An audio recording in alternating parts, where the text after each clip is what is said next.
ಕಟ್ಟಿಸ್ಕೊತಾನೆ ಇಲ್ಲ. ಆಕ್ಟಿವ್ ಅಂತ ಹೇಳಲಿಕ್ಕೆ ಆಗುವುದಿಲ್ಲ, ಪಾಣಿ ಓಡ್ತಾ ಇದೆ, ಅದು ನಿಜ. ನೀವು ಹೇಳಿದ ಅಷ್ಟು ನಿಜ ಇದೆ.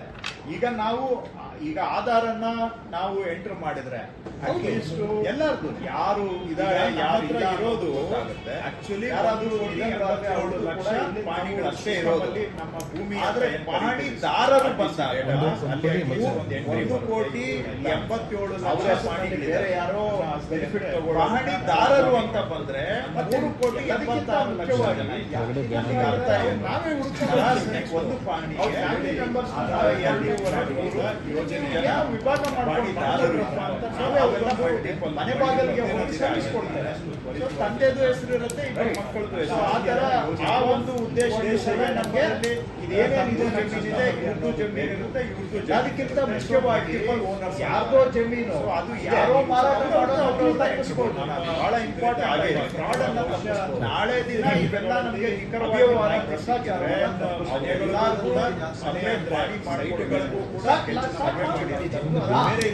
ಒಂದು ಸ್ಟೇಜ್ಗೆ ನಾನು ಆಧಾರ್ ಲಾಂಗ್ ಪ್ಲಾನ್ ಅಂತಂದ್ರೆ ಆದ್ಮೇಲೆ ಎಷ್ಟು ಆಮೇಲೆ ನಾವು ಕಂದಾಯ ಪಾಣಿದಾರರಿದ್ದಾರೆ ಅಷ್ಟು ಪಾಣಿಗಳು ಬರಬೇಕು. ನೀವು ಹೇಳ್ಬೋದು ಸಪರೇಟ್ ಒಬ್ಬೊಬ್ಬರದೇ ಸಿಸ್ಟಮ್ಯಾಟಿಕ್ ಅಪ್ರೋಚ್ ಮಾಡಿದ್ರೆ ನಾವು ಬರೀ ಒಂದು ಈಗ ಲ್ಯಾಂಡ್ ಅಕ್ವಿಸಿಷನ್ 19 ಲಕ್ಷ ಏನು ಎಂಟರ್ ಮಾಡಿಸೋದಕ್ಕೆ ಅದಕ್ಕೆಲ್ಲ ಏನು ಬೇಕಾಗಿಲ್ಲ. ಅಟ್ಲೀಸ್ಟ್ ಈಗ SLA ಆಟೋಮ್ಯಾಟಿಕ್ ಫ್ರಾಡ್ ಅಂತ ಎಂಟ್ರಿ ಮಾಡ್ತೀವಿ.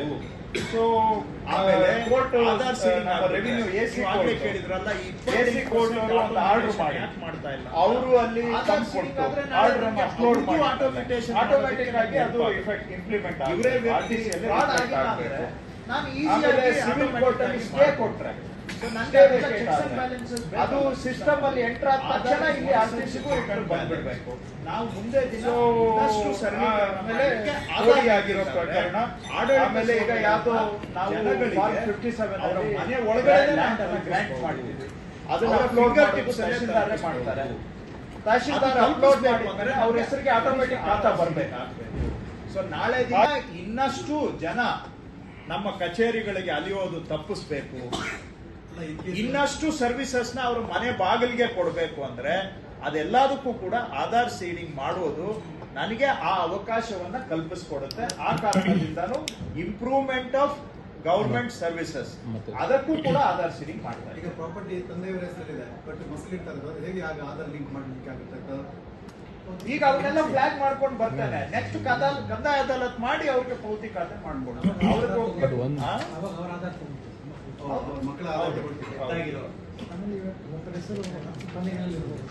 ಸೊ ಹಾಗಾಗಿ ನೋಡಿ, ಫ್ರಾಡ್ ಒಂದು ಪಾವತಿ ಖಾತೆ ನಾನು ನಿಮ್ಗೆ ನೋಡಿ ಎಷ್ಟು ಪಾವತಿ ಆಗದೆ ನಿಂತಿದ್ದಾವೆ ಅಂತ ಒಂದು ಉದಾಹರಣೆ ಹೇಳಿದೆ ಅಷ್ಟೇ. ಅದೇ ಮೇಜರ್ ಕನ್ಸರ್ನ್ ಅಲ್ಲ. ನಾವಿದು ಮಾಡ್ತಾ ಇರೋದು ಒಂದು ಫ್ರಾಡ್ ಆಗೋದನ್ನ ತಪ್ಪಿಸ್ಲಿಕ್ಕೆ ನಂಬರ್ 1 ಪ್ರಯಾರಿಟಿ. ನಂಬರ್ 2 ಪ್ರಯಾರಿಟಿ ಆದಷ್ಟು ರೆವಿನ್ಯೂ ಇಲಾಖೆಯ ಸೇವೆಗಳನ್ನ ಜನಗಳ ಮನೆ ಬಾಗಿಲಿಗೆ ತಲುಪಿಸ್ಬೇಕು. ಅವ್ರ ಮನೆ ಒಳಗಡೆ ಕೂತ್ಕೊಂಡೆ ಅವ್ರ ಕೆಲಸ ಆಗ್ಬೇಕು. ಆ ಕಾರಣಕ್ಕಾಗಿ ನಾವು ಆಧಾರ್ ಸೀಡಿಂಗ್ ಅನ್ನ ಮಾಡ್ತಾ ಇದ್ದೇವೆ. ಸಿಂಪಲ್. ಅವ್ರ ಮನೆಗೆ ಹೋಗ್ತೀವಿ ನಾವು, ನಮ್ದು ಆಪ್ ಅಲ್ಲಿ ನಮ್ಮವ್ರ ಅಧಿಕಾರಿ ಹೋಗ್ತಾರೆ, ಅವ್ರದ್ದು ಆಧಾರ್ ನಂಬರ್ ತಗೊಳ್ತಾರೆ. ಆಧಾರ್ ನಂಬರ್ ಬಂದಾಗ ಆ ನಂಬರ್ ಅಲ್ಲಿ ನಾವು ಸಿಸ್ಟಮ್ಗೆ ಇದ್ ಮಾಡಿದ್ರೆ ಅವ್ರ ಮೊಬೈಲ್ಗೆ OTP ಬರುತ್ತೆ. ಆ OTP ತಗೊಂಡು ಎಂಟರ್ ಮಾಡಿದ್ರೆ ಒಳ್ಳೆ ಪ್ರಶ್ನೆ ಕೇಳಿದ್ರೆ ನಾವು ಮನೆಗೂ ಹೋಗ್ತೇವೆ. ಇಲ್ಲ ಅಂದ್ರೆ ನಾನು ತಮ್ಮ ಮುಖಾಂತರ ಜನಗಳಿಗೆ ರಿಕ್ವೆಸ್ಟ್ ಮಾಡ್ತಾ ಇದ್ದೇನೆ, ಇದು ಆಧಾರನ್ನ RTC ಜೊತೆ ಲಿಂಕ್ ಮಾಡೋದ್ರಿಂದ ಸಾಕಷ್ಟು ಫ್ರಾಡ್ ನಿಲ್ಲುತ್ತೆ ಮತ್ತು ಸಾಕಷ್ಟು ಕಂದಾಯ ಇಲಾಖೆಯ ಸೇವೆಗಳನ್ನ ಮನೆ ಬಾಗಿಲಿಗೆ ತಲುಪಿಸಬಹುದು. ಆಗಿರೋದ್ರಿಂದ ಜನ ಅವರೇ ನಮ್ಮ ಸ್ಥಳೀಯ VAಗಳ ಕಚೇರಿಗಳಿಗೆ ಅಥವಾ VA ನಾಡ ಕಚೇರಿಗೆ ಬಂದು ಅವರೇ ಆಧಾರನ್ನ ಲಿಂಕ್ ಮಾಡುವಂತ ಸಹಕಾರ ಜನನೂ ಸಹ ಕೊಡಬೇಕು ಅಂತ ತಮ್ಮ ಮುಖಾಂತರ ನಾನು ಮನವಿ ಮಾಡ್ತಾ ಇದ್ದೇನೆ. ಇದರಿಂದ ನಾವು ಇನ್ನಷ್ಟು ವೇಗವಾಗಿ ಮಾಡಬಹುದು. ಸೊ ಇದು ಜನನೂ ಸಹಕಾರ ಕೊಟ್ರೆ ಬಹಳ ಅನುಕೂಲ ಜನಕ್ಕೂ ಆಗುತ್ತೆ. ಮಾಡ್ತಾ ಇದ್ದೇವೆ. ನನ್ನ ಆಸ್ತಿ ಅಂದ್ರೆ ನನ್ನ ಭೂಮಿ, ನನ್ನ ಗುರುತು. ಕೆಳಗಡೆ ಬೇನಾಮಿ ಹೊರತಾಗಿ ಅಂತೇಳಿ ಆಧಾರನ್ನ ಲಿಂಕ್ ಮಾಡುವಂತ ಯೋಜನೆಯನ್ನ ನಾವು ಕರ್ನಾಟಕದಲ್ಲಿ ಆರಂಭ ಮಾಡಿದ್ದೇವೆ ಈಗಾಗಲೇ. ಇನ್ನು ಮುಂದಿನ ದಿನಗಳಲ್ಲಿ ಇನ್ನಷ್ಟು ತ್ವರಿತವಾಗಿ ನನ್ನ ಆಸ್ತಿ ಅಂತ ಯೋಜನೆ. ಉದ್ದೇಶ ಏನು ಅಂದ್ರೆ ನನ್ನ ಭೂಮಿ ನನ್ನ ಗುರುತು ಉದ್ದೇಶ. ಸೊ ನನ್ನ ನೀವು ಇದು ನಮ್ಮ ಇದರಿಂದ ಆರಂಭ ಆಗಿದ್ದೇವೆ. ಬಹುಶಃ ಮುಂದಿನ ದಿನಗಳಲ್ಲಿ ಇವನ್ ಮನೆಗಳಿಗೂ ಕೂಡ, ಮನೆ ಅಂದ್ರೆ ಸೈಟ್ಗಳಿಗೂ ಕೂಡ ಇದನ್ನ ಮಾಡ್ಬೇಕಾಗ್ಬೋದು. ಅದು ಬೇರೆ ಇಲಾಖೆಗಳಿಗೆ ಬರುತ್ತೆ, ಅದ್ರ ಬಗ್ಗೆ ನಾನು ಮಾಡ್ಲಿಕ್ಕೆ ಹೋಗೋದಿಲ್ಲ. ನಾವಂತೂ ಆರಂಭ ಮಾಡಿದ್ದೀವಿ. ಯಾಕಂದ್ರೆ ಕೃಷಿ ಜಮೀನು ನಮ್ಮ ಇಲಾಖೆಗೆ ಬರುತ್ತೆ, ಅದು ನಿವೇಶನವಾಗಿ ಪರಿವರ್ತನೆ ಆದ್ಮೇಲೆ ಬೇರೆ ಇಲಾಖೆಗೆ ಹೋಗುತ್ತೆ. ಬಹುಶಃ ನಾವು ಆರಂಭ ಮಾಡಿದ್ಮೇಲೆ ಅವರು ಕೂಡ ಮಾಡ್ತಾರೆ ಅಂತ ನಾನು ಅನ್ಕೊಂಡಿದ್ದೇನೆ. ನಾನು ಮಾಡಲ್ಲ, ಅದು ಅವ್ರಿಗೆ ಬರುತ್ತೆ. ಸರ್ ಇದೆಲ್ಲ ಮುಗಿದ ಮಾಡಿದ್ದಾರೆ. ಆಂಧ್ರ ಪ್ರದೇಶದವರು ಸ್ವಲ್ಪ ಸೀರಿಯಸ್ ಆಗಿ ಮಾಡಿದ್ದಾರೆ. ಬೇರೆ ರಾಜ್ಯಗಳಲ್ಲಿ ಮಧ್ಯಪ್ರದೇಶ ಶುರು ಮಾಡಿದ್ದಾರೆ. ಇನ್ನು ಅವರು ಕೂಡ ಬಹುಶಃ ನಮ್ಮ ಸ್ಟೇಜಲ್ಲೇ, ಒಂದು 2-3 ರಾಜ್ಯಗಳು ನಮ್ಮ ಸ್ಟೇಜಲ್ಲೇ ಇದ್ದಾವೆ. ಸೊ ಇದು ಒಟ್ಟಾರೆ ನಾವು ನೋಡಿ, ರೆವಿನ್ಯೂ ಸಿಸ್ಟಮ್ ಅನ್ನ ಆಧುನೀಕರಣ ಮಾಡಬೇಕು, ಮಾಡರ್ನೈಸೇಷನ್ ಮಾಡಬೇಕು ಅಂದ್ರೆ ಆಧಾರ್ ಇದ್ರೆ ನಾವು ಸುಮಾರು ಮಾಡರ್ನೈಸೇಷನ್ ಮಾಡಬಹುದು. ಸುಮಾರು ಸರ್ವಿಸಸ್ನ ನಾವು ಆಟೋಮ್ಯಾಟಿಕ್ ಮೋಡ್ಗೆ ತಗೊಂಡು ಬರ್ಬೋದು. ಆಧಾರ್ ಫೌಂಡೇಶನ್ ಇಲ್ಲದೆ ಹೋದ್ರೆ ಪ್ರತಿ ಬಾರಿನೂ ನಾನು ಚೆಕ್ ಅಂಡ್ ಬ್ಯಾಲೆನ್ಸ್ ಮಾಡಬೇಕು ಅಂದ್ರೆ ಆವಾಗ ಜನ ಕಚೇರಿಗೆ ಬರಲೇಬೇಕಾಗುತ್ತೆ.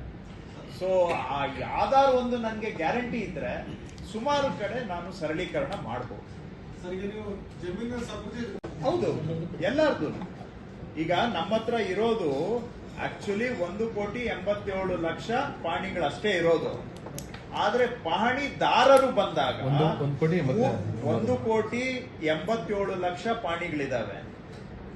ಪಹಣಿದಾರರು ಅಂತ ಬಂದ್ರೆ 3,86,00,000 ಜನ ಇದ್ದಾರೆ. ಅಲ್ಲಿಗೆ ಅರ್ಥ ಏನು, ಸರಾಸರಿ ಒಂದು ಪಹಣಿಗೆ 2.5-3 ಜನ ಪಹಣಿದಾರರು ಇದ್ದಾರೆ. ಸೊ ಅವೆಲ್ಲ ಮಲ್ಟಿಪಲ್ ಓನರ್ಸೇ ಆಗಿರ್ತಾರೆ. ಸೊ ತಂದೆದು ಹೆಸರು ಇರುತ್ತೆ, ಇಬ್ಬರು ಮಕ್ಕಳದು ಹೆಸರು ಇರುತ್ತೆ. ಅಥವಾ ಒಂದು ಸರ್ವೆ ನಂಬರ್ ಅಲ್ಲಿ ನಂದು ಜಮೀನಿದೆ, ಇವ್ರದ್ದು ಜಮೀನ್ ಇರುತ್ತೆ, ಇವ್ರದ್ದು ಜಮೀನ್ ಇರುತ್ತೆ. ಸೊ ಮಲ್ಟಿಪಲ್ ಓನರ್ಸ್ ಅಂತಾರೆ. ಸೊ ಅದು ಇದೆ. ಸೊ ಅವ್ರವ್ರದ್ದೇ ಎಂಟರ್ ಮಾಡ್ತೀವಿ ನಾವು.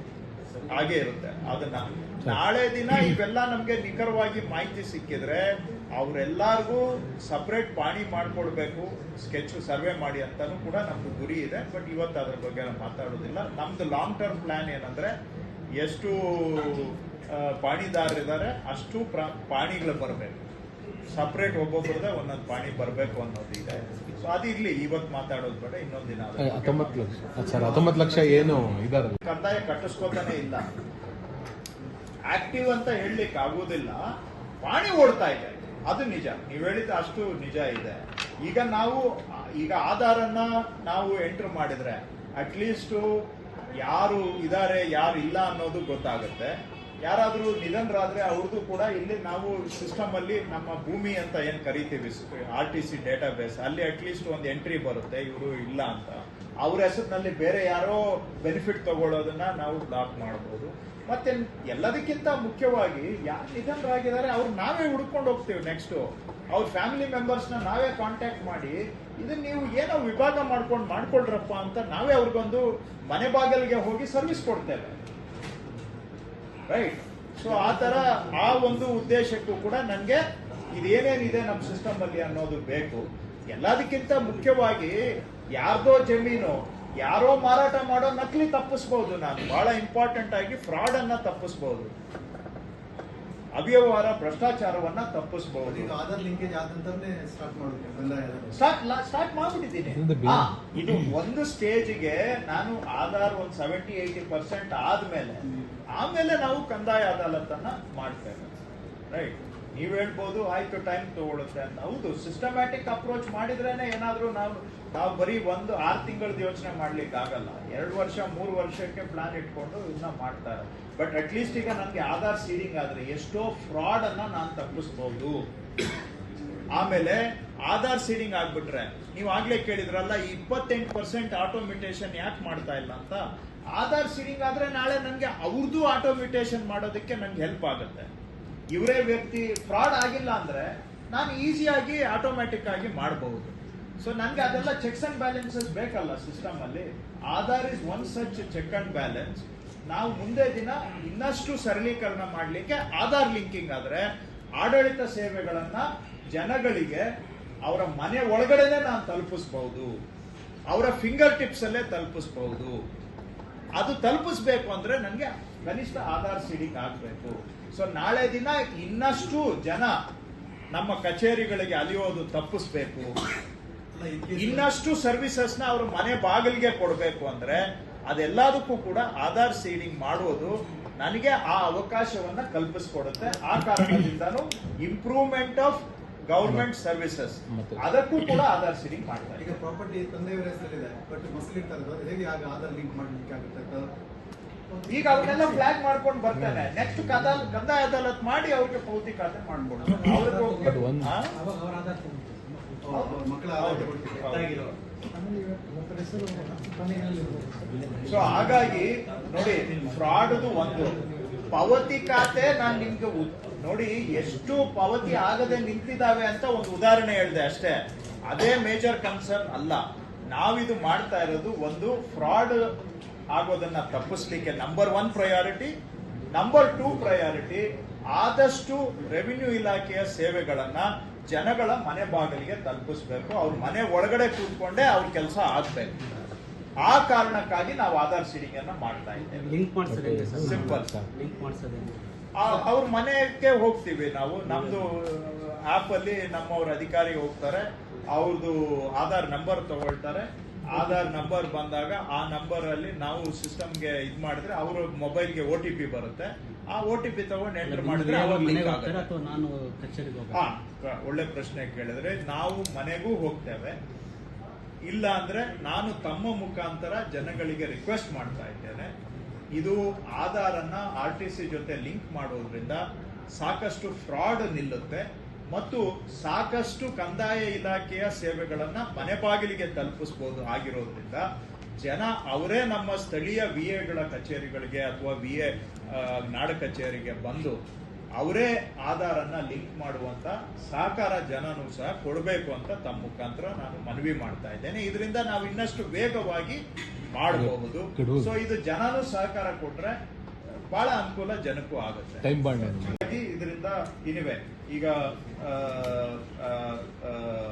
ಸೊ ಜನ ಅನಾವಶ್ಯಕವಾಗಿ ನಮ್ಮ ಕಚೇರಿಗಳಿಗೆ ಬರುವಂತಹದ್ದು ತಪ್ಪಿಸ್ಬೇಕು, ಜನರಿಗೆ ತೊಂದರೆ ತಪ್ಪಿಸ್ಬೇಕು, ನಮ್ಮ ಅಧಿಕಾರಿಗಳ ಮೇಲೂ ಒತ್ತಡ ಕಡಿಮೆ ಮಾಡಬೇಕು ಅಂತ ಇದನ್ನ ನಾವು ಮಾಡಿದ್ದೇವೆ. ಇನ್ನ ಉಳಿದಿರುವಂತಹದ್ದು 5-6 ಏನು ಪ್ರಕರಣಗಳಿದಾವೆ, ಅವುಗಳಲ್ಲೂ ಕೂಡ ಈಗ ನೆಕ್ಸ್ಟ್ ಅದನ್ನು ನಾವು ಅನಲೈಸ್ ಮಾಡ್ತಾ ಇದ್ದೇವೆ. ಅನಲೈಸ್ ಮಾಡಿಬಿಟ್ಟು ಮುಂದಿನ ದಿನಗಳಲ್ಲಿ ಅವುಗಳನ್ನ ನಾವು ಯಾವ ಕಂಡೀಷನ್ಸ್ ಮೀಟ್ ಆದಾಗ ಅವುಗಳನ್ನು ಕೂಡ ಆಟೋಮ್ಯೂಟೇಷನ್ ಮಾಡಬಹುದು ಅಂತ ಆಲ್ರೆಡಿ ಚಿಂತನೆ ಮಾಡಿದ್ದೇವೆ. ಸೊ ಕೆಲವೆಲ್ಲ ಈಗ ಇನ್ನ ಉಳಿದಿರೋ 28% ಪ್ರಕರಣದಲ್ಲಿ ಎಲ್ಲಿ ಎಲ್ಲಾ ಡಾಕ್ಯುಮೆಂಟು ನಮಗೆ ಮ್ಯಾಚ್ ಆಗುತ್ತೆ ಅಂತವುಗಳನ್ನು ಕೂಡ ಮುಂದೆ ಆಟೋಮ್ಯೂಟೇಷನ್ ಮಾಡಬೇಕು ಅನ್ನೋ ಚಿಂತನೆ ಇದೆ. ಅದನ್ನ ಮುಂದೆ ಮಾಡ್ತೇವೆ, ಇವಾಗ ಇಲ್ಲ. ಅಲ್ಲಿ ಏನಿದೆ ಫೈನಲ್ ಅಂತಲ್ಲ, ಇನ್ನ ಉಳಿದಿರುವಂತಹದ್ದು ಪ್ರಕರಣಗಳನ್ನ ಇನ್ನೊಂದು ಸ್ವಲ್ಪ ಸ್ಟಡಿ ಮಾಡಿ ಮುಂದೆ ಅದನ್ನು ಕೂಡ ಆಟೋಮ್ಯಾಟಿಕ್ ಆಗಿ ಮಾಡ್ತೇವೆ. 72ರಲ್ಲಿ ಎಲ್ಲೂ ದುರುಪಯೋಗ ಮಾಡ್ಕೊಳ್ಳೋಕೆ ಅವಕಾಶ ಇಲ್ಲ ನಮ್ಮ ದೃಷ್ಟಿಯಲ್ಲಿ. ಎಲ್ಲೂ ಕೂಡ 0.001% ಅಷ್ಟು ಏನಾದರೂ ತೊಂದರೆ ಇರ್ಬೋದು ಬಿಟ್ರೆ 0.1%ಗೋಸ್ಕರ 99.9% ತೊಂದರೆ ಆಗಬಾರ್ದು ಅಂತೇಳಿ ನಾವು ಈ ಡಿಸಿಷನ್ ತಗೊಂಡಿದ್ದೇವೆ. 0.1% ಏನಾದರೂ ದುರುಪಯೋಗ ಆದರೆ ಮಿಸ್ ಆದರೆ ಅದನ್ನ ಯಾವ ತರ ಅದನ್ನ AC ಕೋರ್ಟ್ಗೆ ಹಾಕಿ ಮತ್ತೆ ನಾವು ಲೋಪ ಆದರೂ ಆಮೇಲೆ ಈಗ ನೆಕ್ಸ್ಟ್ ಇನ್ನೊಂದು ಹೇಳ್ತಾ ಇದ್ದೇನೆ ಇದಕ್ಕೆ ಪೂರಕವಾಗಿ, ಹೆಂಗೆ ನೀವು ಇದೆಲ್ಲ ಸಿಸ್ಟಮ್ ಅಲ್ಲಿ ಚೆಕ್ ಮಾಡ್ತೀರಿ ಅಂತ. ಈಗ ನಾವು 2ನೇ ವಿಷಯ ಇವತ್ತು ತಮ್ಮ ಜೊತೆಗೆ ಹಂಚ್ಕೊಳ್ಬೇಕು ಅಂತ ಹೊರಟಿರೋದು. ಈ ಹಿಂದೆ ನಾನು ಸುಮ್ಮನೆ ಕೆಲವು ಬಾರಿ ಮೆನ್ಷನ್ ಮಾಡಿದ್ದೆ, ಈಗ RTCಗೆ ಆಧಾರ್ ಅನ್ನ ಜೋಡಣೆ ಮಾಡುವಂತ ಕೆಲಸ ನಾವು ಆರಂಭ ಮಾಡಿದ್ದೇವೆ ಕರ್ನಾಟಕದಲ್ಲಿ. ಯಾಕೆ ಅಂತ ತಾವು ಕೇಳ್ಬೋದು. ಏನಾಗಿದೆ, ಆಧಾರು ಮತ್ತು RTCಯನ್ನ ಜೋಡಣೆ ಮಾಡಿಬಿಟ್ರೆ ನಾಳೆ ಯಾರು ಕೂಡ ಯಾರ್ದೋ ಜಮೀನು ಇನ್ನೊಬ್ರು ಯಾರೋ ಟ್ರಾನ್ಸಾಕ್ಷನ್ ಮಾಡಕ್ಕೆ ಅವಕಾಶ ಇರೋದಿಲ್ಲ. ಸೊ ಆ ಕಾರಣ ಈಗ ಸುಮಾರು ಕಡೆ ಫ್ರಾಡ್ ಆಗ್ತಾ ಇದೆ. ಯಾರ್ದೋ ಜಮೀನು ಯಾರೋ ಮಾರಾಟ ಮಾಡುವಂತಹದ್ದು ದೂರುಗಳು ಬರ್ತಾ ಇದ್ದಾವೆ. ಸೊ ಆಧಾರ್ ಲಿಂಕ್ ಆದ್ರೆ ನಾಳೆ ಅದು ಮಾಡ್ಲಿಕ್ಕೆ ಬರೋದಿಲ್ಲ. ಅಷ್ಟೇ ಅಲ್ಲ, ಆಧಾರ್ ಲಿಂಕ್ ಮಾಡಿದ್ರೆ ನಾಳೆ ಅವುಗಳನ್ನು ಕೂಡ ನಾವು ಆಟೋ ಮ್ಯೂಟೇಶನ್ಗೆ ತಗೊಂಡ್ ಬರ್ಬೋದು. ಸೊ ನೀವು ನಮ್ಮ ಕಚೇರಿಗೆ ಎಲ್ಲದಕ್ಕೂ ಬರೋದು ಬೇಕಾಗಿಲ್ಲ. ಆಧಾರ್ ಲಿಂಕ್ ಆದ್ಮೇಲೆ ಸಾಕಷ್ಟು ಅವರ ಜಮೀನು ಟ್ರಾನ್ಸಾಕ್ಷನ್ ಮ್ಯೂಟೇಶನ್ ಇವೆಲ್ಲವನ್ನು ಕೂಡ ಆಟೋಮ್ಯಾಟಿಕ್ ಮೋಡ್ ಅಲ್ಲಿ ನಾವು ಮಾಡಬಹುದು. ಮತ್ತು RTCಗೆ ಆಧಾರ್ ಲಿಂಕ್ ಆದ್ರೆ ಸರ್ಕಾರ ಕೊಡ್ತಕ್ಕಂತ ಅನೇಕ ಸೌಲಭ್ಯಗಳನ್ನ ನಾವು DBT ಮುಖಾಂತರ ನೇರವಾಗಿ ಜನರಿಗೆ ತಲುಪಿಸಬಹುದು. ಸೊ ಆಡಳಿತ ಸುಧಾರಣೆ ಆಗುತ್ತೆ, ಸೋರಿಕೆ ತಪ್ಪುತ್ತೆ ಮತ್ತು ಪಾರದರ್ಶಕತೆ ಕೂಡ ಸಿಸ್ಟಮ್ ಅಲ್ಲಿ ನಮಗೆ ಬರುತ್ತೆ. ಯಾವಾಗಿಂದ ಸರ್ ಅದು? ಇದು ಈಗ ಜಸ್ಟ್ ಶುರು ಮಾಡಿದ್ದೇವೆ. ಆಲ್ರೆಡಿ ಸುಮಾರು ಈಗ ಇವತ್ತು ಅಧಿಕೃತವಾಗಿ ನಾವು ಇವತ್ತೇ ಘೋಷಣೆ ಮಾಡ್ತಾ ಇರೋದು. ಈಗ ಪೈಲಟ್ ಬೇಸಿಸ್ ಅಲ್ಲಿ ಶುರು ಮಾಡಿದ್ದೇವೆ. ಇನ್ಮೇಲೆ ಅದನ್ನ ಕ್ಯಾಂಪೇನ್ ಮೋಡ್ ಅಲ್ಲಿ ಮಾಡ್ತಾ ಇದ್ದೇವೆ. ಸೊ ಅಧಿಕೃತ ಘೋಷಣೆ ಇವತ್ತೇ. ಆಮೇಲೆ ಏನಾಗುತ್ತೆ, ಈಗ ನಾನು ಇಲ್ಲಿವರೆಗೂ ಕೂಡ 19 ಲಕ್ಷ ರೈತರನ್ನ ನಮ್ಮ ಅಧಿಕಾರಿಗಳು ಕಾಂಟ್ಯಾಕ್ಟ್ ಮಾಡಿದ್ದಾರೆ ಆಧಾರ್ ಸೀಡಿಂಗ್ ಮಾಡಕ್ಕೆ. ಆಶ್ಚರ್ಯ ಏನು ಅಂದ್ರೆ ಅದರ ಪೈಕಿ 19 ಲಕ್ಷದಲ್ಲಿ 6 ಲಕ್ಷ ರೈತರು ನಿಧನರಾಗಿದ್ದಾರೆ. ಆದ್ರೆ ಅವ್ರ ಹೆಸರು ಇನ್ನೂ ಮುಂದುವರಿತಾ ಇದೆ ಪಾಣಿಯಲ್ಲಿ. 19 ಲಕ್ಷ ರೈತರನ್ನ ನಾವು ಇಲ್ಲಿವರೆಗೆ ಆಧಾರು ಈಗ ಲ್ಯಾಂಡ್ ಅಕ್ವಿಸಿಷನ್ ಎಂಟರ್ ಮಾಡಿಸೋದಕ್ಕೆ ಅದಕ್ಕೆಲ್ಲ ಏನು ಬೇಕಾಗಿಲ್ಲ. ಅಲ್ಲಿ SLAO ಆರ್ಡರ್ ಮಾಡಿದ್ಮೇಲೆ ಆಟೋಮ್ಯಾಟಿಕ್ ಆಗಿ ಅವ್ರದ್ದು ಎಂಟ್ರಿ ಮಾಡ್ತೀವಿ. ಸೊ ಕೋರ್ಟ್ ನಮ್ಮ ರೆವಿನ್ಯೂ AC ಕೋರ್ಟ್ ಅವರು ಒಂದು ಆರ್ಡರ್ ಮಾಡಿ ಅವರು ಅಲ್ಲಿ ಕೊಟ್ಟು ಆರ್ಡರ್ ಅನ್ನು ಅಪ್ಲೋಡ್ ಮಾಡಿದ್ಮೇಲೆ ಆಟೋಮ್ಯಾಟಿಕ್ ಆಗಿ ಅದು ಇಂಪ್ಲಿಮೆಂಟ್ ಆಗಬೇಕು, RTC ಅಲ್ಲಿ ರಿಫ್ಲೆಕ್ಟ್ ಆಗಬೇಕು. ಆಮೇಲೆ ಸಿವಿಲ್ ಕೋರ್ಟ್ ಅಲ್ಲಿ ಸ್ಟೇ ವೇಕೇಟ್ ಆದ್ರೆ ಅದು ಸಿಸ್ಟಮ್ ಅಲ್ಲಿ ಎಂಟರ್ ಆದ ತಕ್ಷಣ ಇಲ್ಲಿ RTCಗೂ ಎಂಟ್ರ್ ಬಂದ್ಬಿಡ್ಬೇಕು. ಸೊ ಆಮೇಲೆ ಪೋಡಿ ಆಗಿರೋ ಪ್ರಕರಣ, ಆಮೇಲೆ ಈಗ ಯಾವ್ದೋ ನಾವು ಫಾರ್ಮ್ 57 ಅಲ್ಲಿ ಲ್ಯಾಂಡ್ ಅನ್ನ ಗ್ರಾಂಟ್ ಮಾಡ್ತೀವಿ, ಅದನ್ನ ಅಪ್ಲೋಡ್ ಮಾಡೋದು ತಹಶೀಲ್ದಾರೇ ಮಾಡ್ತಾರೆ. ತಹಶೀಲ್ದಾರ್ ಅಪ್ಲೋಡ್ ಮಾಡಿದ್ಮೇಲೆ ಅವ್ರ ಹೆಸರಿಗೆ ಆಟೋಮೆಟಿಕ್ ಖಾತಾ ಬರಬೇಕು. ಹಾಗೆ ಈ ತರ ಪ್ರಕರಣಗಳನ್ನ ಯಾವುದೇ ಹ್ಯೂಮನ್ ಇಂಟರ್ವೆನ್ಷನ್ ಇಲ್ಲದೆ ಆಟೋಮ್ಯಾಟಿಕ್ ಆಗಿ ಮಾಡುವಂತಹ ಒಂದು ಸರಳೀಕರಣವನ್ನ ತೆಗೆದುಕೊಂಡು ಬರ್ತಾ ಇದ್ದೇವೆ. ಇದು ಜನಕ್ಕೂ ಕೂಡ ನಮ್ಮ ಕಚೇರಿಗೆ ಬರೋದು ಅವರು ಸಣ್ಣ ಕೆಲಸಗಳು ಆಕ್ಚುಲಿ, ಆದ್ರೂ ಕೂಡ ಅವ್ರು ಬರೋದು ನಮ್ಮ ಕಾಯೋದು, ನಿಮ್ಮ ಕಚೇರಿಗೆ ಹೋದ್ವಿ ನಮ್ ಕೆಲಸ ಆಗ್ಲಿಲ್ಲ, ಮಧ್ಯವರ್ತಿಗಳು ಬಂದ್ರು, ಇದಕ್ಕೇನೇನೋ ನಮ್ಮಿಂದ ನಿರೀಕ್ಷೆ ಮಾಡಿದ್ರು, ಇವೆಲ್ಲ ದೂರುಗಳಿಗೆ ಒಂದು ಭಾಗಶಃ ವಿರಾಮನೂ ಹಾಕಿದಾಗ ಆಗುತ್ತೆ. ಒಂದು ಕಡೆ ಜನಕ್ಕೆ ಇವೆಲ್ಲ ನಮ್ಮ ಕಚೇರಿಗೆ ಬರುವ ಅವಶ್ಯಕತೆ ಇಲ್ಲದಂಗೆ ಅವರ ಕೆಲಸ ಆಗುತ್ತೆ, ಅವ್ರ ಮನೆಯಲ್ಲೇ ಇದ್ಕೊಂಡು ಅವ್ರ ಕೆಲಸ ಆಗುತ್ತೆ. ಇನ್ನೊಂದು ಕಡೆ ನಮ್ಮ ಅಧಿಕಾರಿಗಳ ಮೇಲೂ ಕೂಡ ಕೆಲಸದ ಒತ್ತಡ ಕಡಿಮೆ ಆಗುತ್ತೆ, ಆದಾಯನೂ ಕಡಿಮೆ ಆಗುತ್ತೆ. ಹೌದು.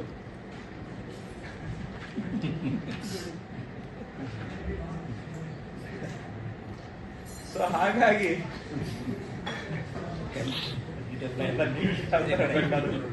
ಒಟ್ಟಲ್ಲಿ ಕೆಲಸದ ಒತ್ತಡನೂ ಕೂಡ ಕಡಿಮೆ ಆಗುತ್ತೆ. ಸೊ ಆ ರೀತಿಯಾಗಿ ನಾವು ಇದನ್ನ 6 ತಿಂಗಳಿಂದ ಸ್ಟಡಿ ಮಾಡಿದ್ವಿ. ಇದರ ಸಾಧಕ ಬಾಧಕ ಸುಮಾರು ಜಿಲ್ಲೆಗಳಲ್ಲಿ ನಾನು ಹೋಗಿ ಅಧಿಕಾರಿಗಳನ್ನ RIಗಳನ್ನೇ ಕೇಳಿದೆ, ಇದನ್ನ ಮಾಡೋದ್ರಿಂದ ಏನಾದ್ರೂ ತೊಂದರೆ ಆಗುತ್ತಾ, ಸಾರ್ವಜನಿಕ ಹಿತಕ್ಕೆ ತೊಂದರೆ ಆಗುತ್ತಾ, ಬೇರೆಯವ್ರದ್ದು ಬೇರೆ, ಪಬ್ಲಿಕ್ಗೆ ಎಲ್ಲರೂ ಇಲ್ಲ ಸರ್ ಇದು ಮಾಡಬಹುದು ಅಂತ ಅವರ ಅಭಿಪ್ರಾಯವನ್ನ ತೆಗೆದುಕೊಂಡೇ ಈ ಆಟೋಮ್ಯೂಟೇಷನ್ ಮಾಡ್ತಕ್ಕಂತ ಕೆಲಸವನ್ನ ನಾವು ಕೈ ಹಾಕಿದ್ದೇವೆ. ಹಾಗಾಗಿ ಯಾಕಂದ್ರೆ ಇಲ್ಲ ಅಂದ್ರೆ ನೀವೇ ಹೇಳ್ತೀರಾ, ಸರ್ಕಾರಿ ಕಚೇರಿಗಳಲ್ಲಿ ಜನಸಾಮಾನ್ಯರ ಪರಿಸ್ಥಿತಿ ಹೆಂಗಿದೆ ಅಂದ್ರೆ ತಬರನ ಕಥೆ ಇದ್ದಂಗಿದೆ ಅಂತ. ಅವರು ಸರ್ಕಾರಿ ಕಚೇರಿಗಳಿಗೆ ಅಲಿಯೋದೇ ಒಂದು ಉದ್ಯೋಗ ಆಗ್ಬಿಟ್ಟು ಹೆಂಗೆ ಪೂರ್ಣಚಂದ್ರ ತೇಜಸ್ವಿ ಅವರು ಹೇಳಿದ್ರು ಹಂಗೆ ಪರಿಸ್ಥಿತಿಯನ್ನ ನಿವಾರಣೆ ಮಾಡೋದಕ್ಕೋಸ್ಕರ ಇದನ್ನ ನಾವು ಮಾಡ್ತಾ ಇದ್ದೇವೆ. ಇದು ಪಾಣಿಯಲ್ಲಿ ಹೆಸರುಗಳು ಬದಲಾವಣೆ ತಪ್ಪಾಗಿದ್ದು, ಹೆಸರುಗಳು ತಪ್ಪಾಗಿರ್ತಾವಲ್ಲ, ತಂದೆ ಹೆಸರು ಅವ್ರ ಹೆಸರು ಅದು ಇದ್ರಲ್ಲೇ ಸೇರ್ಕೊಳ್ಳಿ. ಇಲ್ಲ ಅವೆಲ್ಲ ನಾವು AC ಕೋರ್ಟ್ ಮುಖಾಂತರನೇ ಆಗ್ಬೇಕಾಗುತ್ತೆ. ಅದನ್ನೇನೋ ಚೇಂಜ್ ಮಾಡಿ ತಹಸೀಲ್ದಾರರಿಗೆ ಅಧಿಕಾರ ಕೊಟ್ಟಿದ್ವಿ. ಈಗ ನಾವು ಅದನ್ನ ಕೆಲವು ಕಡೆ ಆಂದೋಲನ ಮಾದರಿಯಲ್ಲಿ ಮತ್ತೆ ಮಾಡ್ತಾ ಇದ್ದೀವಿ. ಅಲ್ಲಿ ಬರ್ತಾ ಇರೋದು ನೋಡಿದಾಗ ಸ್ವಲ್ಪ ಕಾಂಪ್ಲಿಕೇಟೆಡ್ ಕೇಸಸ್ ಇರ್ತವೆ. ಸೊ ಯಾಕಂದ್ರೆ ಹಿಂದೆ ನಮ್ಮ ಸರ್ಕಾರನೇ ಇದ್ದಾಗ ನಾನು ಜಿಲ್ಲಾ ಮಂತ್ರಿ ಇದ್ದೆ ಆಗ ಬ್ಯಾಂಗ್ಳೂರು ಗ್ರಾಮಾಂತರದಲ್ಲಿ ಇಡೀ ಸ್ಟೇಟ್ ಅಲ್ಲಿ ಕಂದಾಯ ಅದಾಲತ್ಗಳನ್ನ ಮಾಡಿ ಸಣ್ಣ ಪುಟ್ಟ ತಿದ್ದುಪಡಿಗಳೇನಿದ್ವು ಅವುಗಳೆಲ್ಲ ಆಗೋಗಿದೆ. ಈಗ ಇರುವಂತ ತಿದ್ದುಪಡಿಗಳು ಎಕ್ಸೆಪ್ಟ್ ಪಾವತಿ ಖಾತೆ ಬಿಟ್ರೆ ಇನ್ನೆಲ್ಲ ಸ್ವಲ್ಪ ಕಾಂಪ್ಲಿಕೇಟೆಡ್ ಸ್ವರೂಪದ ಇದಾವೆ. ಸೊ ಕೇಸಸ್ ನಡೆಯಬೇಕಾದಂತಹ ಸ್ವರೂಪದ ಇದೆ.